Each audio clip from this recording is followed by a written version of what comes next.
Why can an ordinary afternoon feel unbearable to a woman after divorce? Because divorce does not only end love, it shatters the body's sense of safety. What others call overreacting is often a nervous system still braced for impact. That is why a delayed text can feel heavier than the message itself. Silence becomes sharp when abandonment has already changed its meaning. Even a simple tone of voice can sound like rejection to her. She is not weak. She is listening for pain before it arrives.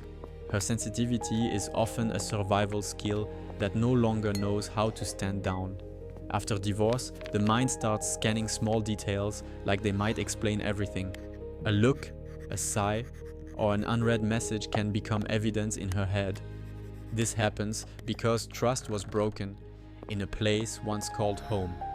When home becomes unstable, if the body learns to doubt ordinary peace.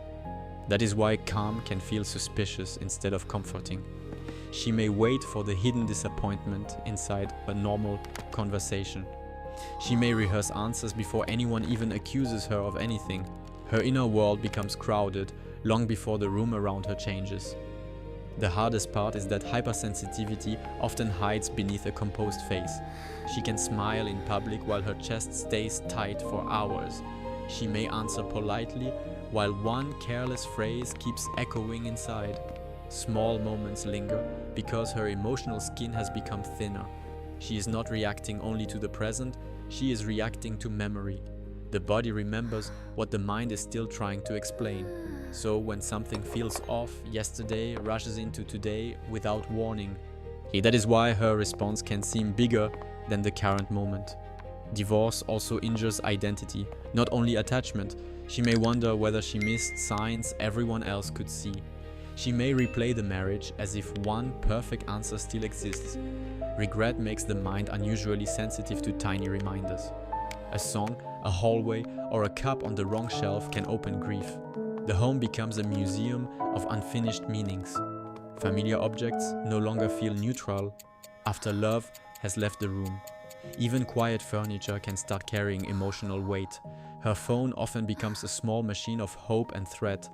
Every notification can spark fear before it delivers anything at all. No message can hurt, but the wrong message can hurt differently. So she begins bracing before she even looks at the screen. Hyper-awareness is exhausting because it rarely gets to rest. The mind keeps checking for danger long after danger has passed. That constant scanning makes ordinary days feel strangely loud. Even peace can become tiring when she no longer trusts it.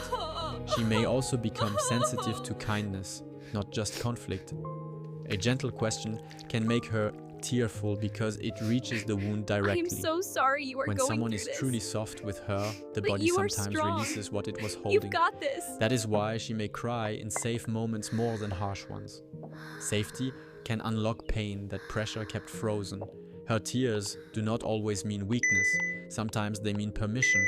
The heart often breaks louder when it finally feels less I alone. should answer. No, Healing I rarely shouldn't. begins What with if it's strength. important? It often But what begins if? with trembling. I can't. After Not divorce, now. boundaries can feel confusing in both directions. She may pull away too quickly or explain herself too much. Part of her wants protection and part of her wants proof she is still wanted. That split can make every relationship feel emotionally complicated. She may read distance as disinterest even when it is neutral space. She may read closeness as risk even when it is sincere care.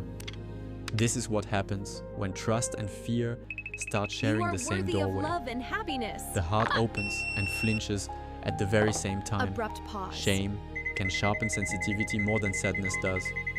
She may feel embarrassed for still hurting after everyone expects recovery.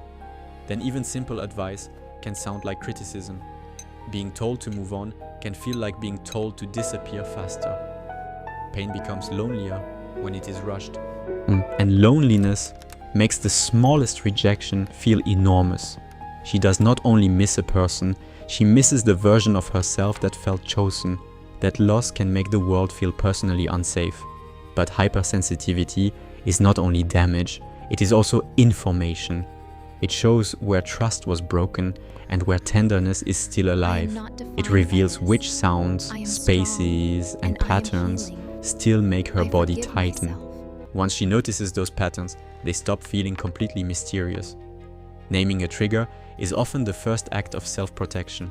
Understanding the body reduces the shame around the reaction. She begins to see that her feelings are intense but not irrational. They are signals from a system trying to keep her intact. Real healing starts when she stops attacking herself for feeling too much. As the nervous system softens, when the inner voice becomes less violent. Rest, routine, and honest boundaries slowly teach the body a new ending. Safe people matter, but daily self-safety matters too. When she keeps promises to herself, trust quietly starts rebuilding. Then sensitivity becomes less like a wound and more like discernment. She still feels deeply, but she no longer bleeds from every small moment. And one day, what once felt like fragility begins to look like wisdom.